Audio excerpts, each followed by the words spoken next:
हमारा आज का टॉपिक है सार ऑफ मॉर्फिन एनालॉग्स। सबसे पहले हम समझेंगे कि सार क्या होता है। सार means structure activity relationship, means किसी कंपाउंड का उसके स्ट्रक्चर और एक्टिविटी में जो रिलेशन होता है उसे हम सार बोलते हैं। हम मॉर्फिन एनालॉग्स के सार के बारे में आगे डिस्कस करेंगे, जिसमें पहले मैं सभी पॉइंट्स को एक्सप्लेन करूँगा, उसके बाद नोट्स पर्पज़ के लिए सेम पॉइंट्स को हम राइट डाउन भी कर सकते हैं। ओके, ये जो स्ट्रक्चर हमें दिख रहा है ये मॉर्फिन एनालॉग्स का जनरल स्ट्रक्चर होता है। इसमें कार्बन 1 से लेके कार्बन 16 तक कार्बन होता है। एक फिनॉलिक OH होता है जो कि पोजीशन 3 पर अटैच है।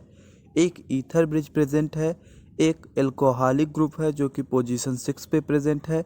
पोजीशन 7 और 8 के बीच में एक डबल बॉन्ड है जहाँ पे अनसैचुरेशन है। ओके, अब हम पोजीशन 3 को देखेंगे। पोजीशन 3 पे जो फिनॉलिक OH ग्रुप प्रेजेंट है, अगर हम उसको रिप्लेस करते हैं OCH3 से या OC2H5 से, तो कंपाउंड की एनाल्जेसिक एक्टिविटी डिक्रीज कर जाएगी। अगर हम OCH3 से रिप्लेसमेंट करते हैं तो कोडीन ऑब्टेन होता है। अगर हम OC2H5 से रिप्लेस करते हैं तो डाईहाइड्रोमॉर्फिन ऑब्टेन होता है। अब नोट्स पर्पज़ के लिए मैंने इसको लिख के भी रखा है।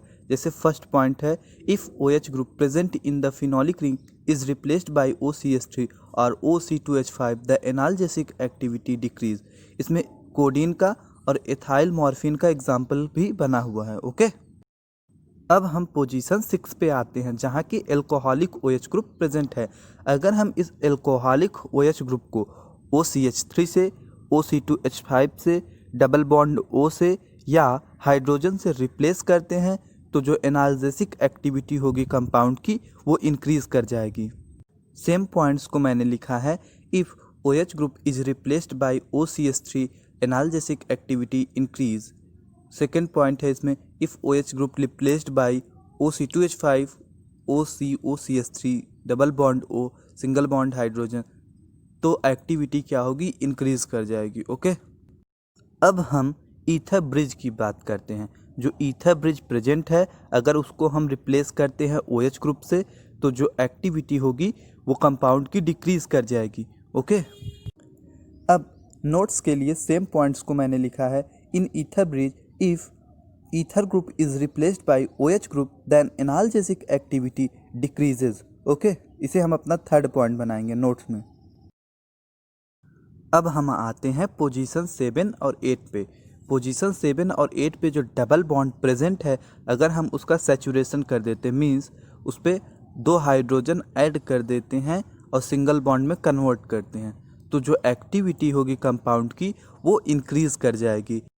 इसका एग्जाम्पल है कोडीन और डाईहाइड्रोकोडीन। मीन्स जो डाईहाइड्रोकोडीन कंपाउंड है, कोडीन के कंपैरिजन में उसकी एक्टिविटी ज़्यादा होती है। ओके, अब हम बात करते हैं पोजीशन 9 पे। पोजीशन 9 पे जो एमाइन ग्रुप अटैच है उसमें नाइट्रोजन 3rd डिग्री का है। अगर हम इसको NH ग्रुप से रिप्लेस करते हैं तो जो कंपाउंड होगा उसकी एक्टिविटी डिक्रीज कर जाएगी। ओके, सेम पॉइंट्स लिखा है फॉर द नोट्स पर्पज।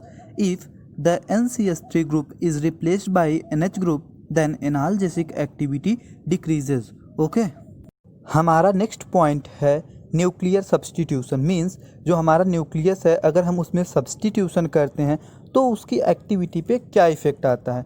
तो हमारा फर्स्ट है कि अगर हम सेकंड पोजीशन पे NH2 ग्रुप का सब्सटीट्यूशन करते हैं तो जो एनाल्जेसिक एक्टिविटी होगी वो डिक्रीज़ कर जाएगी। हमारा सेकंड पॉइंट है, अगर हम पोजीशन 1 पर क्लोरो या ब्रोमो से सब्सटीट्यूशन करते हैं तो एनाल्जेसिक एक्टिविटी डिक्रीज़ कर जाएगी। हमारा थर्ड पॉइंट है कि अगर हम पोजीशन 6 पे CH3 ग्रुप से सब्सटीट्यूशन करते हैं तो एनाल्जेसिक एक्टिविटी इंक्रीज़ कर जाती है। हमारा फोर्थ पॉइंट है कि अगर हम पोजीशन 14 पे OH ग्रुप से सब्सटीट्यूशन करते हैं तो एनाल्जेसिक एक्टिविटी इंक्रीज़ कर जाती है। सेम पॉइंट्स हैं न्यूक्लियर सब्सटीट्यूशन के for the notes purpose. Okay, please like, share and comment on the video.